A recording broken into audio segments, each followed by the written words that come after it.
wake up early in the morning, a long way but go because I gotta find my way the Lord.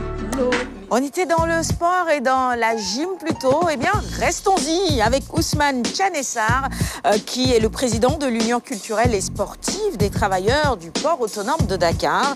On va parler de beaucoup de choses avec vous et entre autres de ce projet de fusion US Gorée et port et de ce mémorial également, de la célébration de Lamine Ndiaye. Voilà, c'est vrai. Et donc, c'est le prétexte de sa présence sur ce plateau.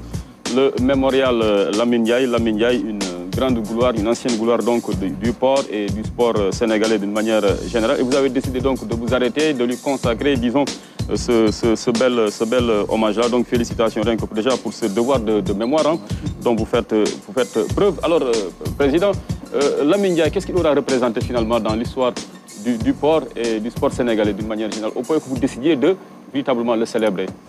Merci beaucoup, Aline Badra, de nous donner l'occasion de communiquer sur ce mémorial d'un ancien agent du port autonome de Dakar qui, malheureusement, n'a pas pu terminer sa carrière du fait de la volonté divine, qu'il a arraché donc à notre affection il y a de cela 1 an et demi, au tout début donc de la pandémie. Lamine Ndiaye fut un travailleur du port qui a fait 27 ans de service, qui fut aussi un travailleur exemplaire, mais qui était surtout un sportif. Voilà. Un sportif complet, à la mesure où il pratiquait un sport individuel, la pétanque, où il était champion, capitaine de l'équipe nationale, de l'équipe du port et vice-champion de l'équipe nationale sport travailliste. Il a eu à représenter son entreprise, le port autonome de Dakar, mais aussi son pays dans tous les terrains de pétanque du monde. Il a été vice-champion d'Afrique. Il a été champion d'Afrique. Champion d'Afrique, ok. Demi-finaliste, Coupe du Monde. Mais il a été champion d'Afrique. Il a été aussi champion du Sénégal. Il a juste marché sur les traces de ses anciens, les Adam Diop, les Mam Abdou Ndiaye et autres. Le port a une tradition de sport pétanque et de Scrabble. Même si le sport roi, c'est le football. Oui. C'est ce qui a fait que Lamine Ndiaye était connu de toute la communauté portuaire. Je dis bien toute la communauté portuaire. D'habitude, quand on parle port, les gens le résument au port autonome de Dakar. Mais il y a Cap Dakar, qui est toute la communauté portuaire. Lamine Ndiaye était connu et aimé de toute la communauté portuaire. C'était un talibé cher à l'état pur, très jovial. Exactement. Donc, il mérite vraiment cet hommage-là que vous allez lui rendre, Inch'Allah. Alors, maintenant, ce sera l'occasion aussi pour vous donc, de vous asseoir et puis de discuter autour d'une table sur aussi le devenir du port. Un grand club aussi, voilà, qui a vraiment marqué le sport sénégalais, mais qui aujourd'hui, donc déjà pour le football, parce que comme vous l'avez dit, c'est la discipline phare. Le port est aujourd'hui en Ligue 2, alors qu'il a été champion du Sénégal. On se souvient de cette saison immaculée des portières qui ont fait toute une saison sans essuyer la moindre défaite. Le port aussi champion du Sénégal en 90. Mais bon, moi, du port, je n'ai que de bons souvenirs, parce que quand même, c'est grâce au port que j'ai pu remporter ma 3e Coupe du Sénégal. Je parle de la Ligue de Saint-Louis. Tout à fait. En 90. Vous avez empêché de faire le doublé. Sur le port, avec ce but du magnifique capitaine Keïta. Alors donc, vraiment, avec autant de legs, normalement, le port devrait jouer les grands rôles dans le sport sénégalais. Aujourd'hui, quels sont vos projets dans l'immédiat pour relancer quand même ce club-là à tous les niveaux? Merci beaucoup, Aline Badra. À tous les niveaux et de façon... Certes, il y a des priorités quand même, je sais bien. La priorité des priorités, c'est de retrouver l'élite du foot. Oui. C'est ça, la priorité des priorités. Ça. Vous l'avez tracé tout de suite, vous l'avez rappelé en quelque sorte, l'histoire, le palmarès du club du port qui n'a pas encore 20 ans d'existence. 30 ans bientôt, voire plus. Non, le port a été créé, le foot. Le foot, le foot a plus de 30 ans. L'équipe a été créée en 1984 par le doyen Tidjane Kane. Bientôt 40 ans alors. Ça Voilà. fait 37 Ça fait ans. 37 ans, voilà. 84, c'est 37 ans. Voilà. Donc, c'est ça l'historique du club. Maintenant, l'Union culturelle et sportive des travailleurs du port est fondée en 1962 par le doyen Béchard et les autres. De 62. Vous avez vécu, hein, C'est ça. Vécu 60 ans pratiquement. Et nous allons fêter nos 60 ans en 2022, Inch'Allah Rabbi. Ce sera l'occasion de rendre hommage à tous ces présidents qui sont passés, dont je suis le 7e. Donc, du président Béchard au président Corsen Sarr, en passant par l'icône de l'Union culturelle, le président Tidjane Kane. Si on parle football aujourd'hui au port, c'est l'œuvre de M. Tidjane Kane. C'est vrai. Et à l'époque, le port quand même faisait rêver parce que ça attirait, il y avait de bons salaires, au moins les jours sur le plan, au moins voilà, il était dans un environnement beaucoup plus viable, bon disons presque semi-professionnel, parce que vous attiriez à l'époque les grands joueurs du football sénégalais, hein, Maodo Mariam Diallo, hein, défenseur emblématique de l'équipe du Sénégal, qui a été libéraux, capitaine aussi du port de Ousmane Chongan, Ousmane Chongan et d'autres grands joueurs. Malik Daf, Mamoud Issa Tambédou, Mamoudou Diarra, Souleymane Ba. Mais est-ce que vous continuez toujours à attirer les talents? Parce que quand même, je pense que les finances sont toujours ouvertes. Vous êtes quand même un club d'entreprise. Le port, ce n'est pas n'importe quelle entreprise dans ce pays. Ou bien? Merci beaucoup. Ou bien les finances sont... Il y a moyen de financement de la part des dirigeants du port. Nous n'avons pas un problème de financement. Seulement, nous ne sommes pas un club d'entreprise. Ah bon? Ouais, Ah oui? ouais. Après. Nous portons, merci beaucoup, nous portons le nom de notre entreprise. Ok. Un club d'entreprise, le club appartient à l'entreprise. N'est-ce pas? Nous ne sommes pas un club d'entreprise. Donc l'Union culturelle du port n'appartient pas au port de Dakar? Non. Les travailleurs. C'est une partie des travailleurs qui a mis en place l'association qui s'appelle Union culturelle et sportive des travailleurs du port. D'accord. La différence. Là, c'est clair. C'est cette association-là qui, quand il a eu à sa présidence, Tidjane Kane a mis en place un club de football. Ce club de football, né en 83-84, a accédé en division première en 86-87, étant première de sa poule B. En ce moment-là, en seconde division, il y avait 2 poules. Et ce club, comme vous avez dit, a été semi-professionnel dès le départ. Vous avez parfaitement raison. Parce que, tout simplement, il y avait une complicité très positive entre la direction générale et la présidence de l'Union qui utilisait le football comme vitrine pour... Et c'était le cas. Donc, je pense c'était même quelquefois un tremplin pour les joueurs qui jouaient au port, qui ont le profil des emplois du port, de glisser et de devenir... salariés. Non, ils étaient déjà salariés, mais de devenir employés du port autonome de Dakar, de la société. Donc normalement, allez-y Sarah.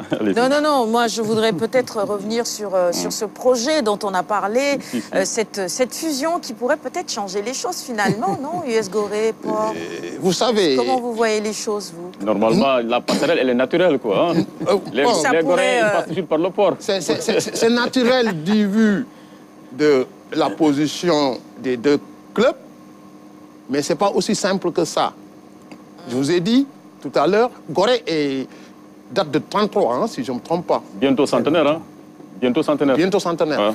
L'US Gorée issu des flancs de la GIA. Voilà, merci beaucoup. Alors, les 2 associations, à mon avis, ne peuvent pas être fusionnées. Les 2 associations ne peuvent pas être fusionnées.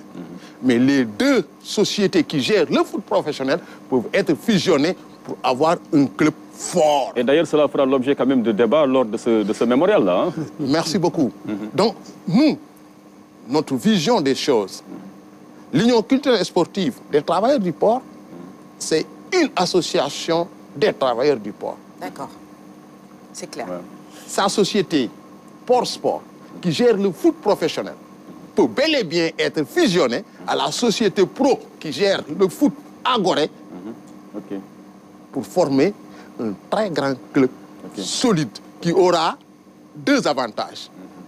De ne pas être un club d'entreprise, mais de ne pas être aussi un club traditionnel, mais d'avoir fait la synergie de ces 2 clubs qui existent pour en faire Et d'avoir comme potentiel mécène naturellement la direction générale du port. Sarah, vous avez non, j'allais...